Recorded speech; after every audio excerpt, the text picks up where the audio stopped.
Donc rebonjour, on se retrouve pour la suite du cours. Alors j'ai oublié de préciser tout à l'heure concernant l'agriculture locale que bon, si on fait une rapide recherche sur une carte, on s'aperçoit qu'il n'y a pas énormément d'AMAP, hein, il n'y a pas énormément de coopératives dans les environs, on les trouve beaucoup plus du côté de l'Alsace.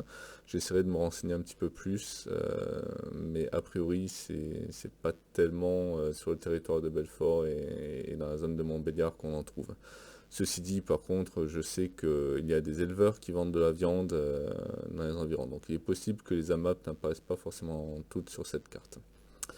Donc si on revient à ce qui nous intéresse, on est en train de discuter de l'importance de soutenir l'économie locale pour des raisons d'argent, pour des raisons d'environnement, pour le consommateur.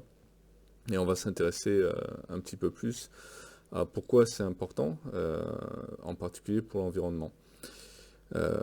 Déjà, on avait précisé que pour l'environnement, c'est important parce que faire pousser des aliments, ça nécessite des ressources en énergie, des ressources en eau aussi, même si on ne va pas en parler aujourd'hui.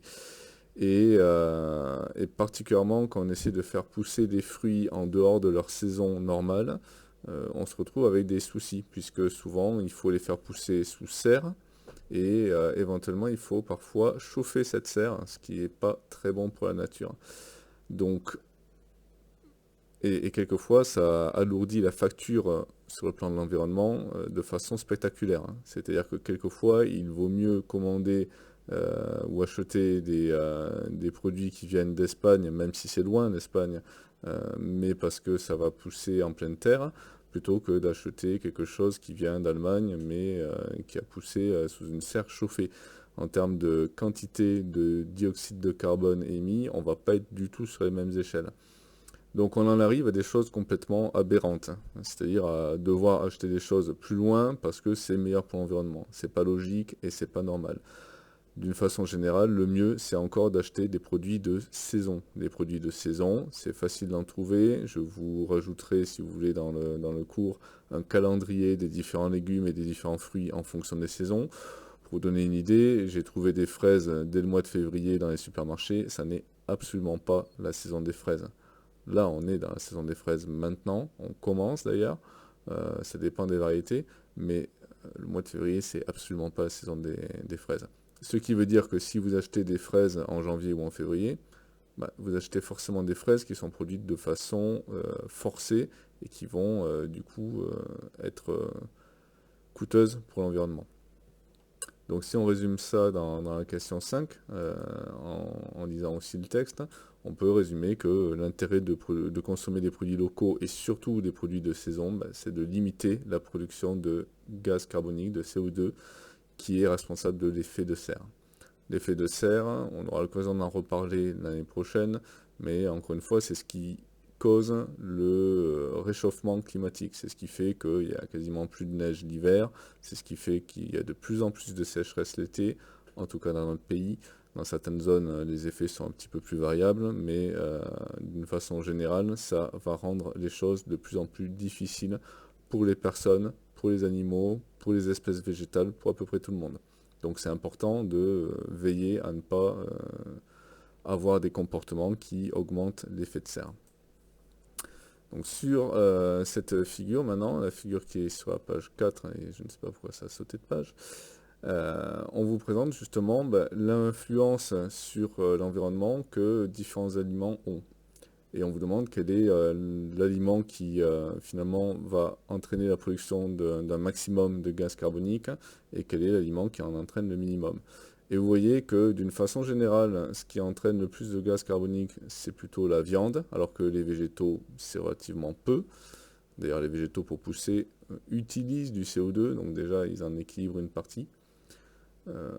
Alors que les animaux, eux, ils mangent des végétaux, ils mangent beaucoup de choses, et en plus, il faut les élever, il faut employer un tas de techniques qui nécessitent de l'énergie, et du coup, la viande, d'une façon générale, ça nécessite de libérer du CO2 dans l'atmosphère. Et plus l'animal est gros, vous voyez, plus ça libère du CO2.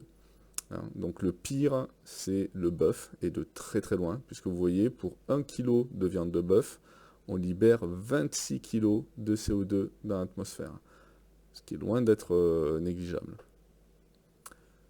Inversement, donc, quelque chose comme des lentilles. Alors c'est intéressant les lentilles parce que c'est une très bonne source de protéines, comme la viande, mais vous voyez qu'elle est 27 fois moins polluante quasiment.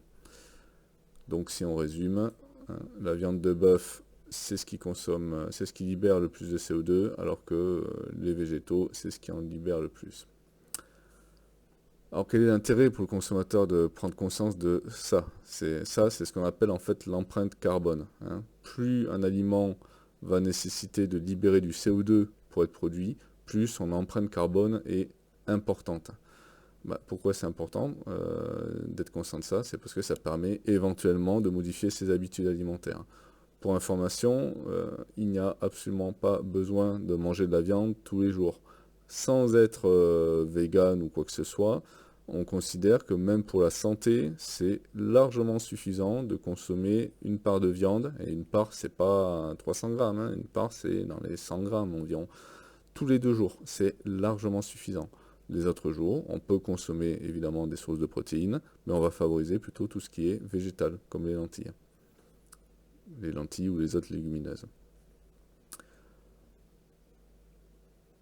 Alors, à partir du texte ci-dessous sur l'agriculture biologique, préciser quels sont les avantages pour le consommateur et pour l'environnement. Alors là, on va commencer à parler un petit peu des modes de production des aliments. On va discuter de la correction, on va voir des vidéos et ça va être intéressant d'en discuter parce que vous allez voir qu'on a quand même beaucoup d'idées fausses sur l'agriculture biologique. Là, je vous propose la correction, je ne vais pas dire la correction officielle, mais qui correspond au discours le plus courant, hein. On résume en général l'agriculture biologique en disant que pour le consommateur, c'est bien parce que ça réduit l'exposition aux pesticides, donc c'est meilleur pour la santé, et ça donne des produits de meilleure qualité sur le plan du goût. Et pour l'environnement, meilleur respect de l'écosystème, meilleur respect de la biodiversité et préservation des ressources naturelles. Alors, personnellement, j'ai une formation de scientifique. Donc maintenant, je vais vous dire un petit peu ce que dit la science. Alors, niveau respect de l'écosystème, globalement, oui, à au moins une exception près, c'est que dans l'agriculture biologique, il y a un certain nombre de pesticides qu'on n'a pas le droit d'utiliser, donc on les remplace par des pesticides d'origine naturelle. Simplement, dans un cas précis, particulièrement pour tout ce qui est viticulture, on ne peut pas remplacer ce qu'on appelle la bouillie bordelaise, c'est-à-dire le sulfate de cuivre. C'est ce qui laisse des fois un résidu un petit peu bleu sur les feuilles des végétaux. Et cette bouillie bordelaise, elle est très toxique pour les humains, pour les animaux, pour le sol et pour les rivières. Et pourtant, elle est utilisée en agriculture biologique parce qu'il n'y a pas d'alternative à l'heure actuelle. Donc, respect de l'écosystème, oui, mais avec au moins une exception importante. Respect de la biodiversité, oui, globalement, hein, c'est quand même mieux parce que un certain nombre d'agriculteurs de l'agriculture biologique choisissent des techniques qui sont un petit peu plus favorables. Mais comme dans l'agriculture biologique, on n'a pas le droit notamment à certains types d'engrais, on va avoir tendance à revenir à des vieilles méthodes, comme par exemple retourner le sol pour favoriser certains échanges. Et sauf qu'on sait que retourner le sol, en termes de biodiversité du sol, c'est une catastrophe. Donc, là encore, respect de la biodiversité, ça dépend des cas. Préservation des ressources naturelles, ça oui, parce que globalement, on utilise quand même moins d'intrants. Alors, on vous explique les intrants, c'est tous les produits qu'on va mettre pour que en fait, les cultures poussent davantage. Et là, globalement, on a tendance à utiliser quand même un petit peu moins de produits. Pourquoi c'est pas aussi beau que ce qu'on nous dit?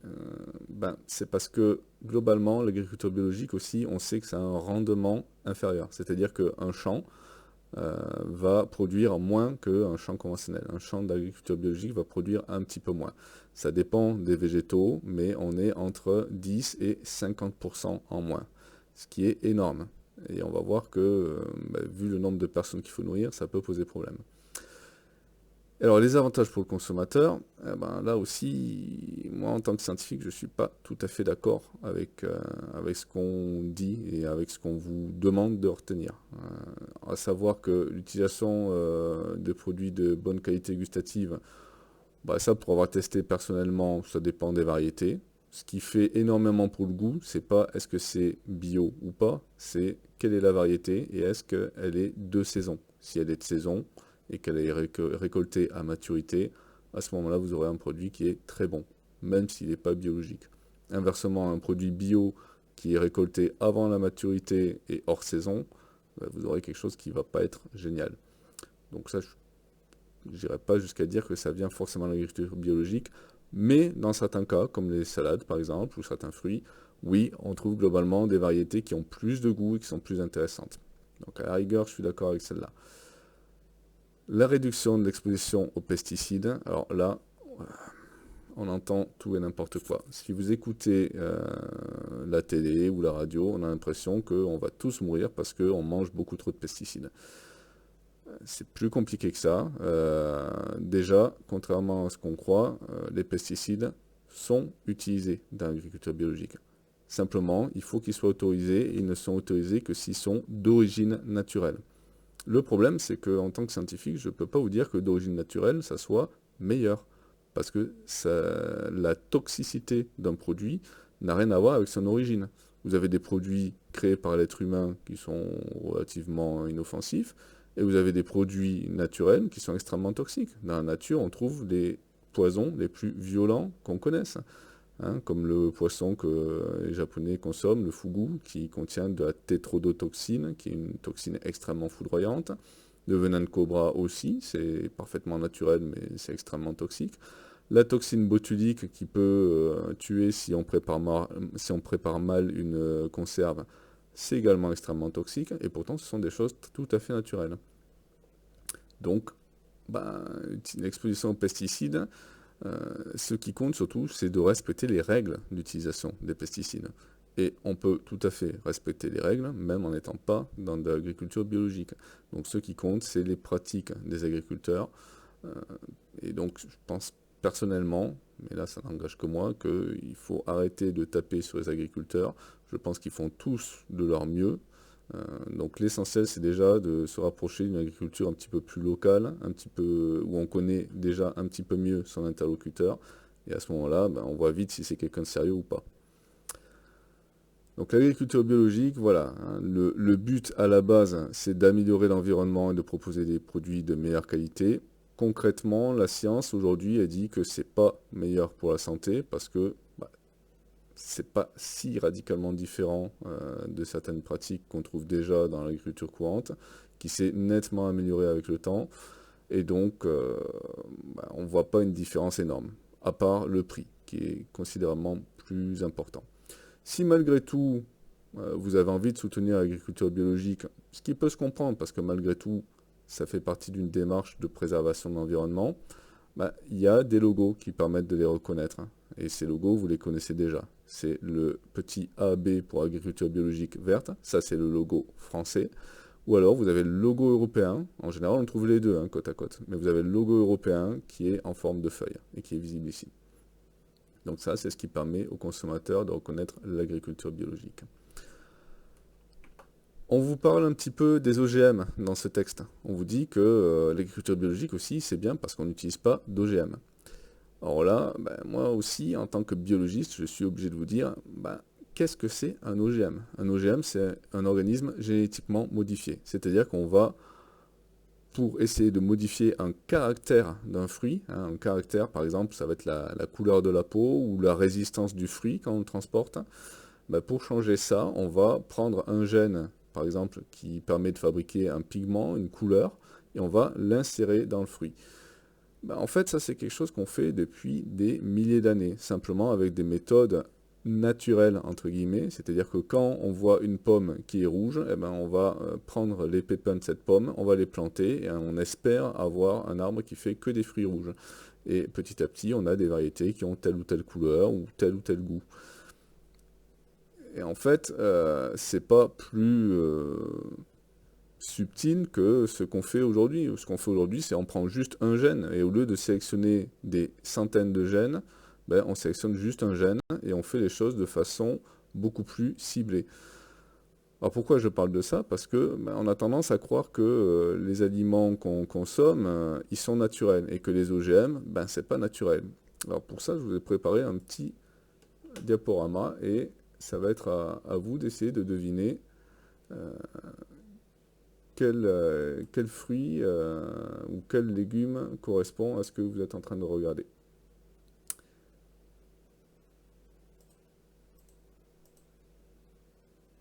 Donc premier légume, à vous de deviner ce que c'est.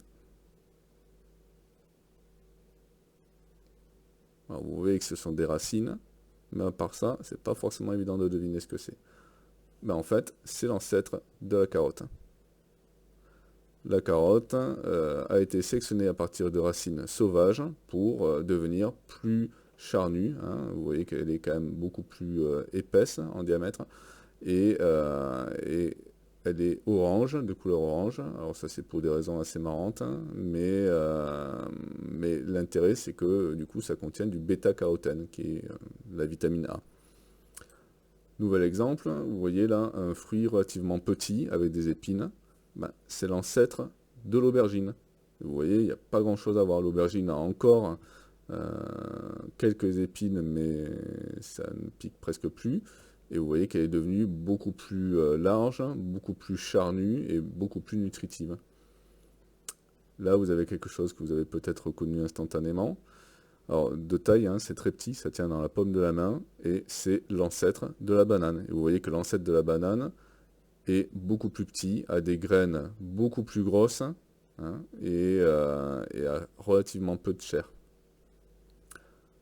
Là, vous avez un fruit qui est originaire de Chine à la base, et en fait, si on regarde, c'est l'ancêtre des pêches. Et vous voyez que les pêches, en plusieurs milliers d'années de sélection humaine, on a réussi à réduire fortement la taille du noyau pour avoir beaucoup plus de chair, parce que là, il n'y a presque rien à manger, alors que là, il y a beaucoup plus de chair et c'est beaucoup plus sucré. Et alors là, c'est carrément difficile à deviner. Vous voyez qu'on a quelque chose avec un empilement de graines relativement coriace. Ça, c'est tout simplement l'ancêtre du maïs. Alors, ce sont des plantes qui existent encore, hein, mais simplement, il y a quelques siècles ou quelques milliers d'années, les êtres humains ont décidé qu'ils essaieraient de se nourrir de ça, et ils ont sélectionné pour qu'ils aient de plus en plus de grains, et que ça soit des grains de plus en plus faciles à manger. Et au bout de quelques milliers d'années à choisir les meilleurs grains et à les replanter, on aboutit à des choses qui n'ont plus rien à voir avec ce qu'il y a dans la nature. Deux derniers exemples. Là, vous voyez un tout petit fruit avec plein de piquants, c'est l'ancêtre du concombre, tout simplement, du concombre et des cornichons. Et là, un exemple beaucoup plus récent, vous voyez qu'il y a 4 siècles, les pastèques, elles avaient une chair moins rouge, moins sucrée, en partie vide, avec des tourbillons et avec beaucoup plus de graines qu'à l'heure actuelle, puisque aujourd'hui on trouve des fruits plus gros, pleins et avec très peu de graines. Tout ça pour vous dire que les fruits et les légumes qu'on mange, déjà à la base, n'existent pas dans la nature. Ils ont été créés de toutes pièces par l'être humain, par sélection humaine. Et donc il faut arrêter de croire que les OGM sont moins naturels que ce qu'on mange. Ce qu'on mange n'est pas naturel. Ça n'est pas mauvais pour autant. Et ce qui compte, c'est de vérifier que les variétés qu'on consomme sont inoffensives pour la santé. Et alors là, pour le coup, s'il y a bien quelque chose qu'on a testé sur le plan scientifique pour savoir si c'était inoffensif ou pas, c'est les OGM. Donc pour le coup, les OGM, voilà, ça vaut le coup de réfléchir à est-ce que c'est vraiment utile de s'en priver, en sachant que certains présentent quand même des gros avantages. Donc, on a d'un côté l'agriculture biologique qui refuse d'utiliser des OGM, qui refuse d'utiliser un certain nombre de produits, parce que c'est pas naturel, et de l'autre, on a un autre type d'agriculture que je vais vous présenter qui s'appelle l'agriculture raisonnée. Donc on va regarder juste un petit extrait vidéo qui compare un petit peu les deux types d'agriculture.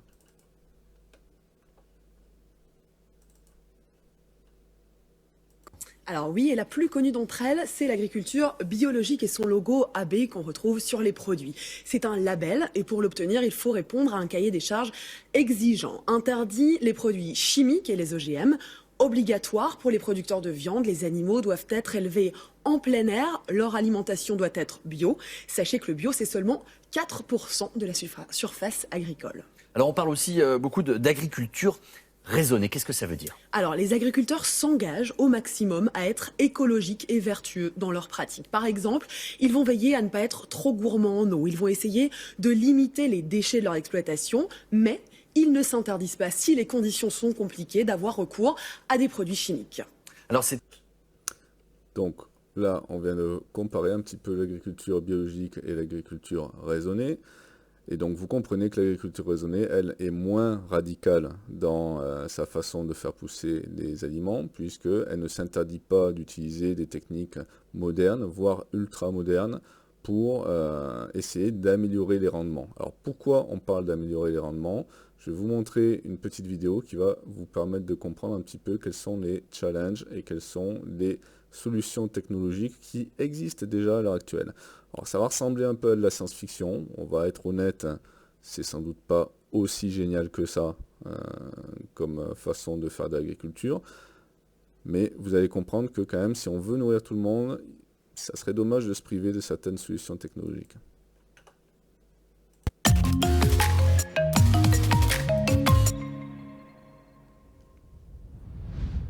À horizon 2050, la planète devra nourrir 9 à 10 milliards d'individus. La ferme du futur est devenue le challenge d'aujourd'hui. Un challenge d'autant plus complexe qu'il s'agit de répondre à plusieurs enjeux. Augmenter le rendement pour répondre à la demande, garantir une alimentation saine et durable, respecter toutes les réglementations en vigueur et s'adapter à de nouveaux business models. Pour relever ce défi, les solutions de l'agriculture digitale constituent un véritable gisement de création de valeur. Grâce aux satellites, les champs peuvent désormais être scannés afin d'optimiser le pilotage des cultures, dont la gestion des intrants. Nous sommes rentrés dans l'ère de l'agriculture de précision qui permettra, à court terme, d'augmenter les récoltes de 15%. Grâce aux drones, le zonage des sols est rendu possible afin d'alimenter des indicateurs agronomiques, estimer des dégâts, détecter des maladies. Les tracteurs connectés prennent le relais pour optimiser la diffusion d'engrais et de semences. L'information ainsi rendue disponible auprès des agriculteurs est de plus en plus fine et propre à chaque parcelle. Les prévisions météo sont aussi des données intégrées et l'impact sur l'activité de l'exploitation est d'autant plus maîtrisé. Toutes les données sont collectées, stockées et analysées dans le cloud, rendant possible le contrôle de l'exploitation sur tablette ou smartphone. Un cercle vertueux qui permet une baisse des dépenses de 15% et une augmentation des rendements de 13% dans le respect d'une nature mieux préservée. Donc vous voyez que en fait, on a un certain nombre de solutions technologiques qui permettent éventuellement de mieux gérer les exploitations. L'idée, c'est tout simplement d'utiliser tout ce qui se fait, c'est-à-dire les données satellites, des outils de surveillance, y compris par drone, l'informatique, la planification à l'avance, pour essayer en fait d'utiliser moins de produits, ou en tout cas de ne pas les utiliser quand ça ne sert à rien, et derrière d'avoir malgré tout des rendements supérieurs. Alors, pourquoi besoin de rendement supérieur? Parce qu'encore une fois, on est déjà 7 milliards d'êtres humains, on sera largement plus, on va presque doubler dans les prochaines décennies, donc c'est important de réussir à nourrir tout le monde. On a déjà parlé de la faim dans le monde sur la vidéo précédente. Donc ce que propose l'agriculture raisonnée, c'est en fait d'utiliser quand c'est vraiment nécessaire des produits phytosanitaires, mais uniquement quand c'est vraiment nécessaire, d'utiliser la technologie pour essayer d'améliorer les rendements, et puis voilà. Par contre, l'inconvénient de l'agriculture raisonnée, c'est qu'à l'heure actuelle, l'agriculture raisonnée, il n'y a pas de label qui permette de reconnaître l'agriculture raisonnée. On a simplement parfois la mention issue d'une exploitation qualifiée au titre de l'agriculture raisonnée.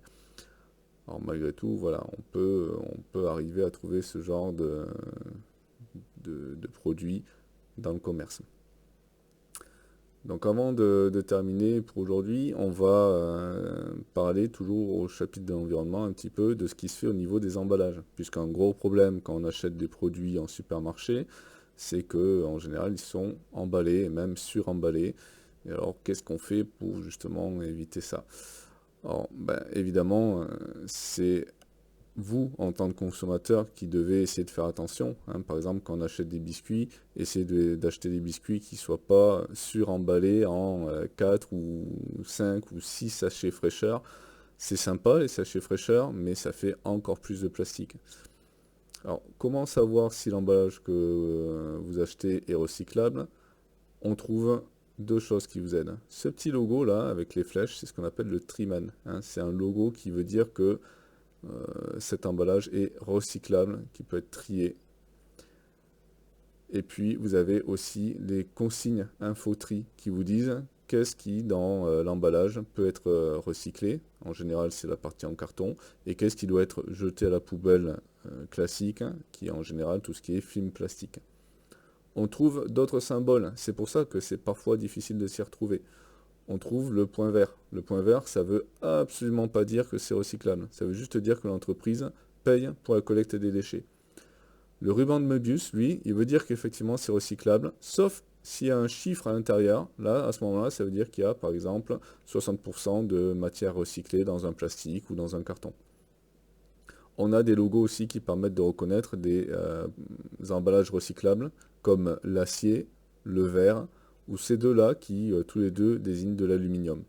Donc les canettes, les boîtes de conserve et les bouteilles en verre, elles sont toutes recyclables. On ne les balance pas dans la nature, on les met dans la poubelle de tri, sauf les bouteilles en verre qui se mettent dans les récup verts.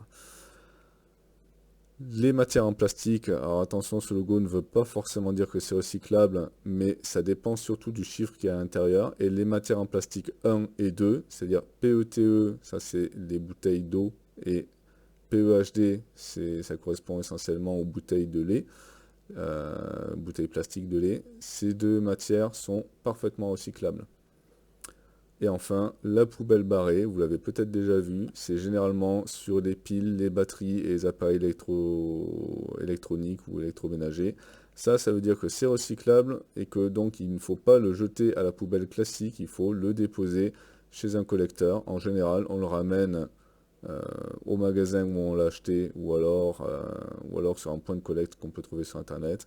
Et à ce moment-là, ça va être désassemblé, les produits recyclables vont être recyclés, le reste sera valorisé plus ou moins, et ça évite de polluer l'environnement. Voilà, c'était une vidéo un petit peu longue, j'espère que c'est quand même relativement clair. De toute façon, vous savez que vous aurez une synthèse et la correction pour vous, donc pas de panique, et on refera le point dans la vidéo suivante sur maintenant les mesures qu'on peut prendre pour essayer de lutter justement contre le réchauffement climatique et notamment tout ce qui concerne l'alimentation. A plus tard pour la suite.